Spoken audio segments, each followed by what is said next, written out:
So, with all the stuff going on with consoles, whether that's with exclusives with Xbox, sales are always looked upon to tell which is the better console. Now we already know that PlayStation is miles ahead of the Xbox Series S and X, although the Xbox Series S and X kind of cheats just a little bit. They report them both as a singular package rather than separate. Although I did hear somewhere that over 70% of the newer Gen Xbox players are actually using the Xbox Series S, which doesn't surprise me at all. It's a lot cheaper, and it's a great thing for people who may be on a budget, families who can't afford a console like a Series S, Series X, sorry, or a PS5. And most people I've probably seen on them probably just play Fortnite on it anyway. So, it's a great little gaming device if you don't really want to go the extra mile. And, I think it does 120 FPS at 1440p. So, pretty decent specs there. Now, the sales, again, have always been a driving factor of which is a better console. Which is that great console, which is the console that people should go out and spend their money on. And it tells you which console is doing better financially. Now, I wouldn't really say console sales are a direct factor in how well a console is doing. I know that might sound stupid, but, a lot of people may not actually be subscribed to PlayStation Plus. They might, not subscribe that month. So they've got to try and keep you hooked on. But then again, it depends on what tier subscription they're subscribed to as well. Of course, PlayStation would love you to subscribe to the highest premium tier, but a lot of people are probably using PlayStation Plus, just a normal PlayStation Plus, which only gives you free games and you get some discounts. Or you have the actual PlayStation Plus Extra, which you get.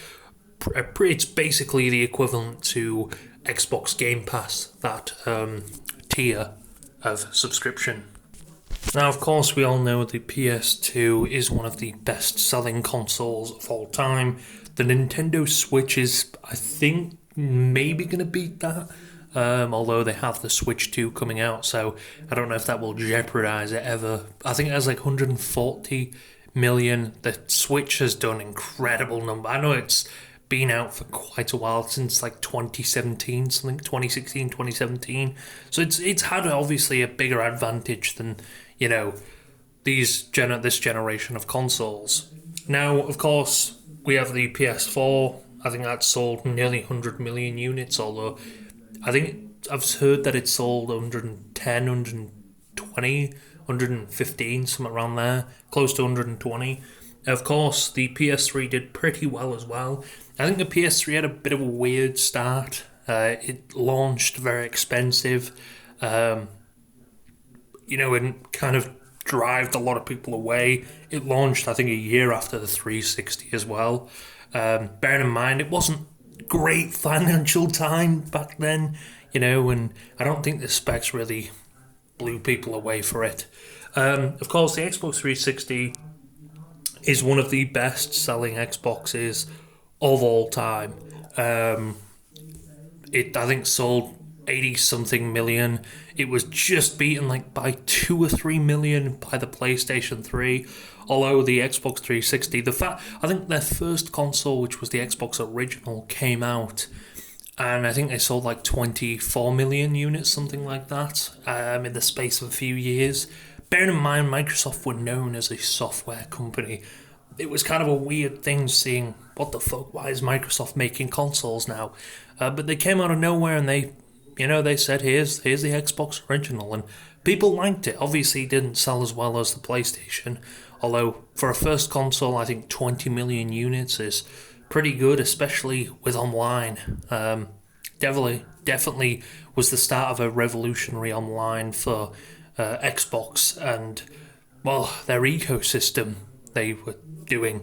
Now, of course, unfortunately, Xbox is, well, probably crying. Bill Gates must be crying now, thinking, holy shit, what the fuck did they do to Xbox? Now, it's come out and said that PlayStation sale numbers, they apparently sold 9.2 5 million consoles in the latest quarter. That's around a third of the total Xbox Series S and X consoles in just 3 months. Wow, according to estimates from Take-Two. Oh, wow. They are selling like hotcakes. Now, I think now they're becoming more accessible. As we all know, COVID really drove down the sales of consoles. It was a bad time for manufacturing and stuff like that, and scalpers really didn't help the whole situation. And buying a PlayStation, I'd say for a good 2 years, 2022, end of 2022, they started to become readily available.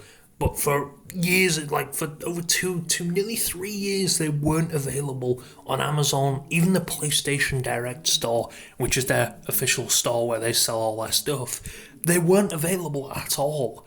And it was a frustrating time for people who wanted it because, they wanted to play the new gen console. It was wasting away, I know they didn't release an incredible amount of games, but I guess people wanted to play PS4 games, PS4 Pro games, because I think that plays PS4 Pro games in an enhanced version.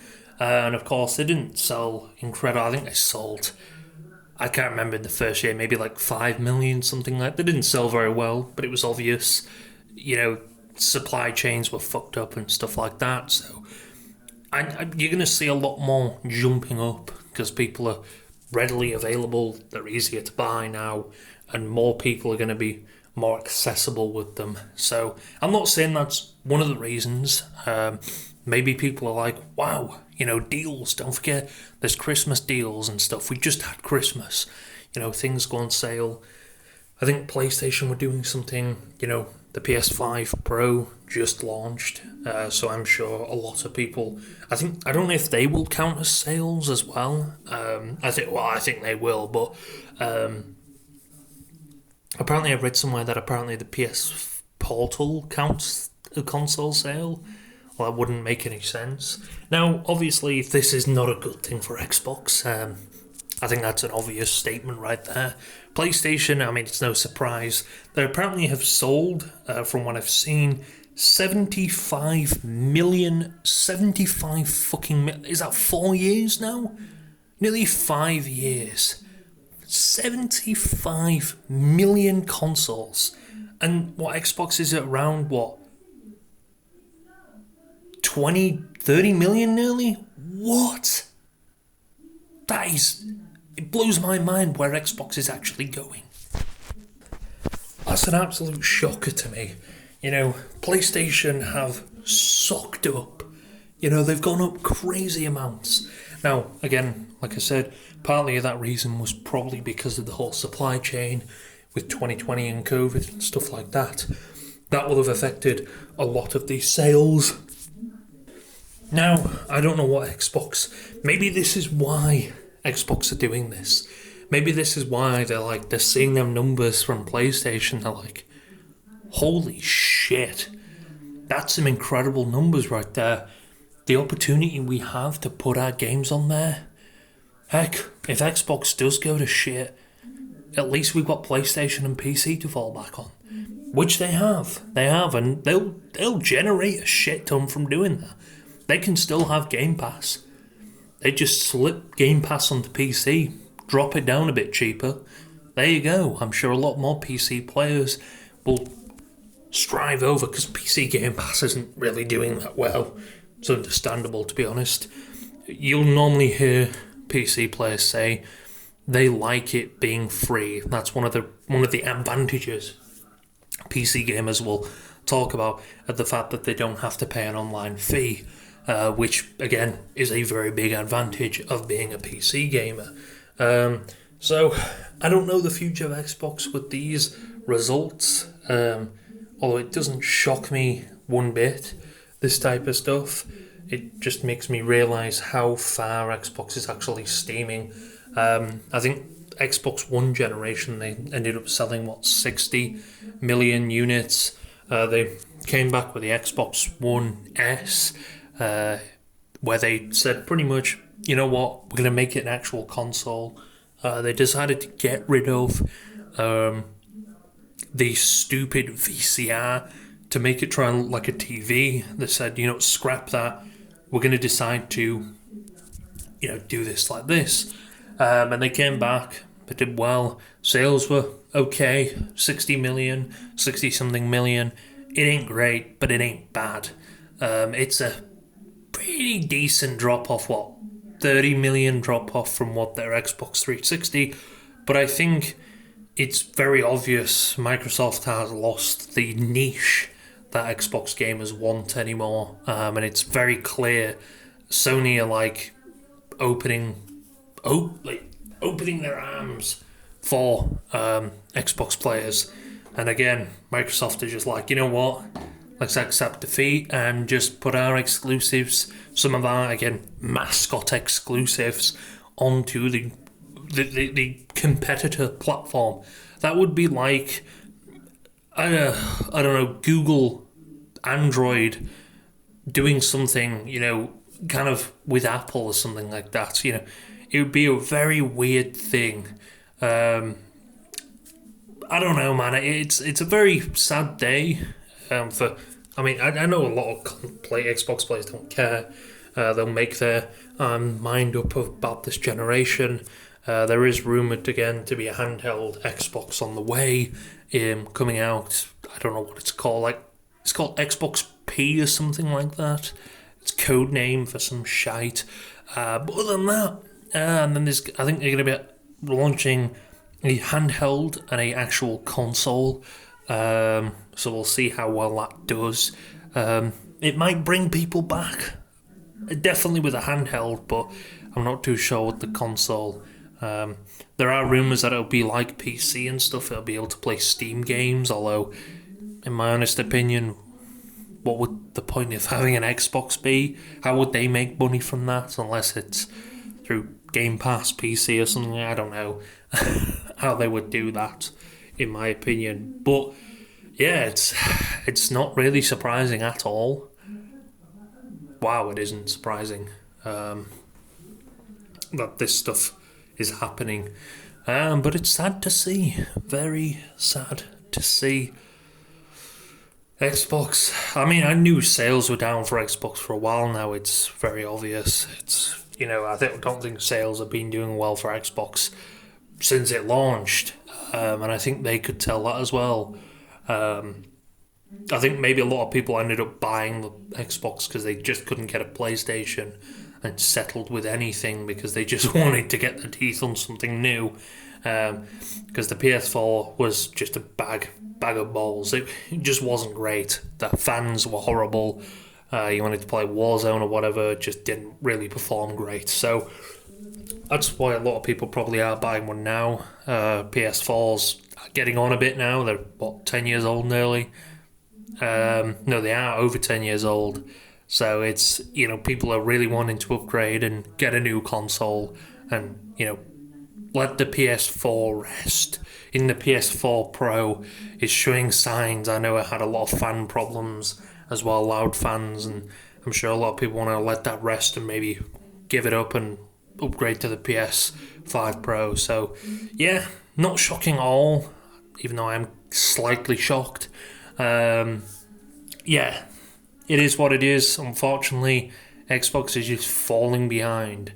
And like big companies, I'm surprised they haven't axed it, although it probably is generating them a significant amount of money, or they would have axed it pretty soon. We all know what big companies, billionaire companies are like with with bigger companies. Microsoft, again, they tried the Windows Phone and they failed miserably at that, and they axed it. They lost a bunch of money doing that. So yeah, it's not Xbox's first rodeo on trying something new and failing at it, although they were doing very well for themselves. It's just they slipped away in 2013 and they really never found their footing again. They gave Sony the keys to the kingdom and Sony took them and said, fuck you, see you later, bitch. And Xbox said, oh shit, what the fuck were we doing? I'm sure management, when they saw that shit and they saw people weren't happy at E3, they were thinking, whew, Who the fuck thought this was a good idea? But yeah, it's not a surprise at all. 50, 75 million consoles. I think they only report them every now and again, although this was reported by Take-Two. So, wow. Wow. I don't know Xboxes because they don't update theirs as frequently. Maybe for the obvious reasons. The reason they don't update it, people, I think we all know. But yeah, it's kind of sad. It is kind of sad that this is a thing still. But hey, if you're an Xbox player, is this going to affect you anyway? Probably not. But maybe it might lead you temptation away in the next generation. Who knows?